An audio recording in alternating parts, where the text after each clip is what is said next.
Bonjour, je suis Sophie, éducatrice chez Famille en Action. J'espère que vous allez bien. Aujourd'hui, j'aborde le sujet de l'apprentissage de la propreté avec vous. Voici comment j'aborderai le sujet via la capsule. Je commence par vous donner de l'information générale entourant la propreté, soit les signes à observer et le rôle du parent à travers cette étape. Ensuite, je vous suggère 6 clés pour donner confiance à votre enfant afin qu'il réussisse l'apprentissage de la propreté. Et finalement, je vous donne des pistes d'intervention à appliquer si les choses sont plus difficiles, en plus de vous informer des erreurs à éviter. Bon visionnement! L'apprentissage à la propreté est quelque chose qui se produit chez les enfants entre 2 ans et 4 ans. Je vois beaucoup dans notre société de pression sur les parents pour que l'enfant devienne propre aussitôt qu'il atteint l'âge de 18 mois. Quel découragement quand on n'a pas l'information exacte et qu'on pousse un parent et un enfant peut-être pas prêt à être propre. Par exemple, aussitôt que ma fille a eu 2 ans, ma mère, chaque fois qu'elle me voyait, me disait « Puis, elle est-tu propre? » Elle questionnait ma fille même à savoir si elle allait faire pipi sur le petit pot. Mais elle n'était pas prête. Là, ici, je parle de ma fille. Bref, même si c'était sans mauvaise intention, ce genre de commentaire, des fois, il est fait différemment, ce genre de commentaire-là. Enfin, ce genre de commentaire peut mettre une pression atroce sur le parent et parfois même la pression peut se traduire chez l'enfant. Attention, il se peut qu'à 18 mois, un enfant soit prêt, mais il y a plusieurs signes à observer. Je vous informe justement de ces signes pour vous aider à déceler le bon moment afin de commencer l'apprentissage de la propreté.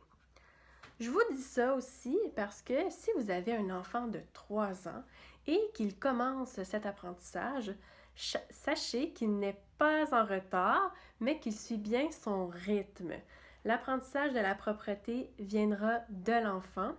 Le parent a donc un rôle très important, celui de l'accompagner et de l'encadrer à travers cette grande étape. Donc, je répète, on dit environ entre 2 ans et 4 ans.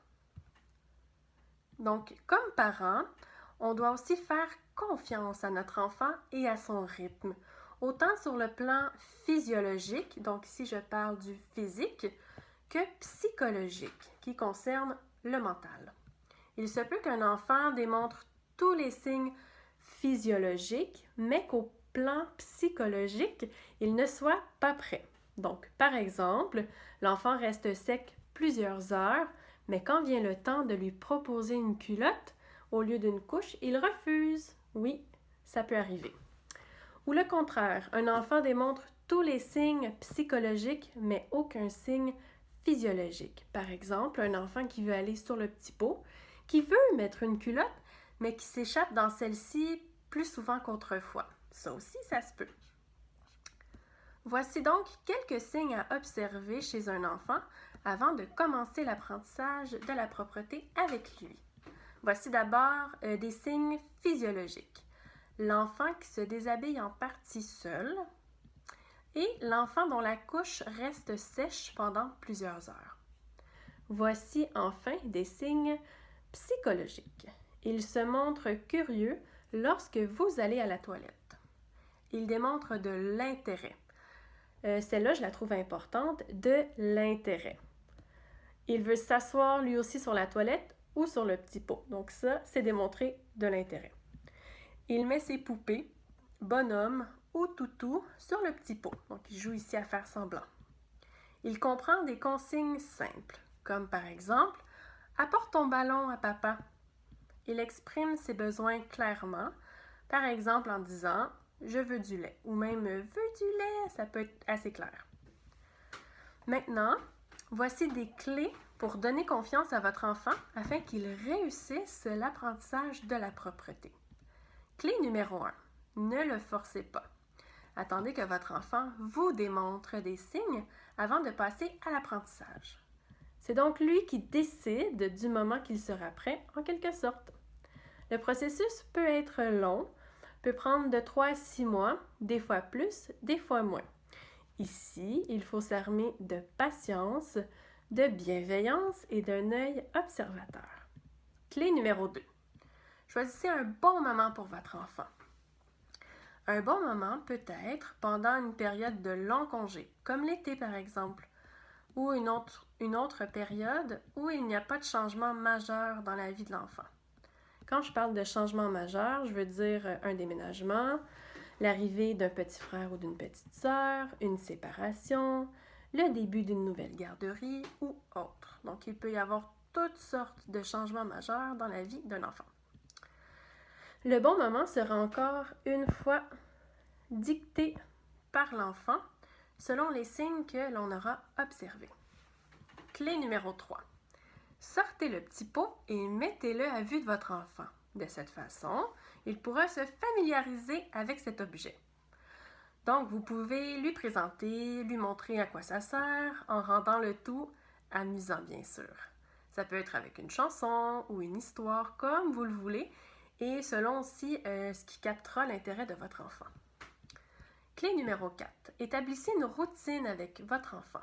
Peu à peu, lorsqu'il s'est familiarisé avec le petit pot, vous pouvez l'envoyer à des moments plus précis dans la journée, soit au réveil, après les collations et les repas, avant d'aller dehors, avant la sieste et avant le coucher, par exemple. Clé numéro 5. Lorsqu'on observe qu'un enfant reste sec pendant plusieurs heures avec une couche, on peut graduellement lui mettre une culotte et l'encourager à aller faire ses besoins sur le petit pot. On peut commencer par une période dans la journée et si on voit que ça se passe bien, on peut faire toute la journée. Ici, on y va encore une fois selon les signes et l'intérêt de l'enfant. Clé numéro 6. Pour la nuit et les siestes. Ce sera aussi à observer si votre enfant reste sec durant ces périodes et aussi s'il va à la toilette au réveil, c'est selon. Certains enfants seront propres au dodo rapidement, tandis que d'autres auront besoin de plus de temps. Encore une fois, on suit le rythme de l'enfant.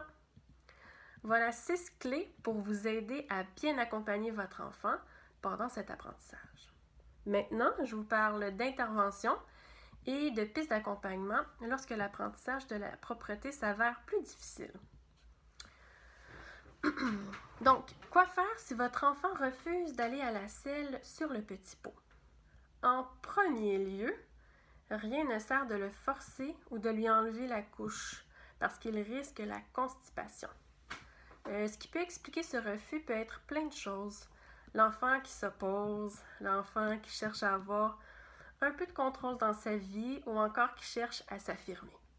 Ça peut être un enfant qui n'est pas prêt psychologiquement. Bref, il y a toutes sortes de raisons qui peuvent accompagner ce refus. Ici, comme piste d'intervention, je vous suggère simplement la patience. Quand on essaie d'encourager l'enfant à aller sur le petit pot pour la selle et que ça s'avère une catastrophe, je vous suggère d'attendre quelques semaines et de penser à un plan de motivation. Donc, ça peut être de rendre le moment du caca plaisant, de lui dire qu'il pourra voir son caca. Les enfants aiment observer leur caca. Qu'il pourra lui dire au revoir dans la toilette, qu'il pourra faire caca comme vous, et vous pouvez même l'emmener avec vous lorsque vous faites vos besoins et montrer l'exemple. Je sais que ça semble bizarre, mais ça peut fonctionner. Comme motivation, on peut aussi utiliser un renforcement temporaire. Donc, ça peut être un collant, une petite collation spéciale, une chanson, un petit temps d'écran, une histoire qu'il aime particulièrement. Ici, le renforcement sera selon l'intérêt de votre enfant. D'ailleurs, j'ai un exemple pour vous. Donc, ceci m'est arrivé avec ma fille. Elle a été propre pendant plus de 8 mois, sans vouloir l'être pour la selle. Donc, j'ai dû être patiente, et c'est ça, patienter plusieurs semaines et mois en mettant en place toutes sortes de motivations qui, selon l'intérêt de ma fille, allaient l'attirer à vouloir venir sur le petit pot. Et je vous dirais que quand elle a été prête, c'est à ce moment que l'élimination de la couche s'est bien passée. Je vous dis ça parce qu'en tant que parent, des fois, on force trop les choses, on cherche trop loin. Il faut vraiment faire confiance à notre enfant. Voilà. Quoi faire lorsque vous faites des sorties? Donc, si vous n'êtes pas à l'aise avec les dégâts et que vous savez que votre sortie pourrait être longue, rien ne vous empêche de mettre votre enfant en couche et de lui expliquer. Là, on fait une longue sortie, cette fois-ci, on va mettre une couche. Sinon, vous pouvez prévoir à l'avance des moments et des endroits pour aller à la toilette avec lui et vous apporter avec vous des vêtements de rechange. Il se peut que votre enfant ait peur ou refuse même de faire ses besoins ailleurs. Je vous suggère dans ce cas de l'accompagner à la toilette avec son accord et de vous montrer rassurant. On prend la peur ou le refus au sérieux et on cherche à sécuriser notre enfant pour qu'il prenne confiance. Quoi faire concernant l'hygiène? Jusqu'à un minimum 4 ans, votre enfant aura besoin de votre aide pour bien s'essuyer lorsqu'il ira à la toilette. Ici, je vous propose de l'encourager quand même à s'essuyer seul, autant pour le pipi que pour le caca, comme ça on favorise l'autonomie, mais de faire une vérification et au besoin de le réessuyer. Quoi faire si mon enfant semblait propre et qu'il régresse? Ça, j'ai l'impression que ça arrive souvent et moi aussi ça m'est arrivé plusieurs fois avant d'arriver finalement à une propreté complète. Donc, il peut y avoir toutes sortes de raisons pour qu'un enfant régresse. Ça peut être un changement à la maison, comme j'ai expliqué auparavant. Il peut se produire une peur, une perte de motivation de la part de l'enfant, un blocage psychologique, bref, il peut y avoir toutes sortes de raisons. Je vous suggère ici d'écouter votre enfant ou, oui, si je peux me permettre de mieux le dire, d'être à l'écoute de votre enfant. Donc, d'éviter de le chicaner et même en fait de ne pas le chicaner. De le comprendre, même si pour vous, ça semble banal, et de reprendre du début. Bon, ça, c'est pas facile. Parfois, il faut même prendre une pause sur l'apprentissage de la propreté et revoir les signes chez notre enfant en les observant bien. Puis pour bien les observer, bien, ça prend du temps. C'est pour ça ici que je suggère des fois des pauses. Puis quand on prend une pause, je suggère 2-3 semaines environ. Donc, rien ne sert de forcer l'enfant à continuer, puisqu'encore une fois, il faut lui faire confiance et suivre son rythme.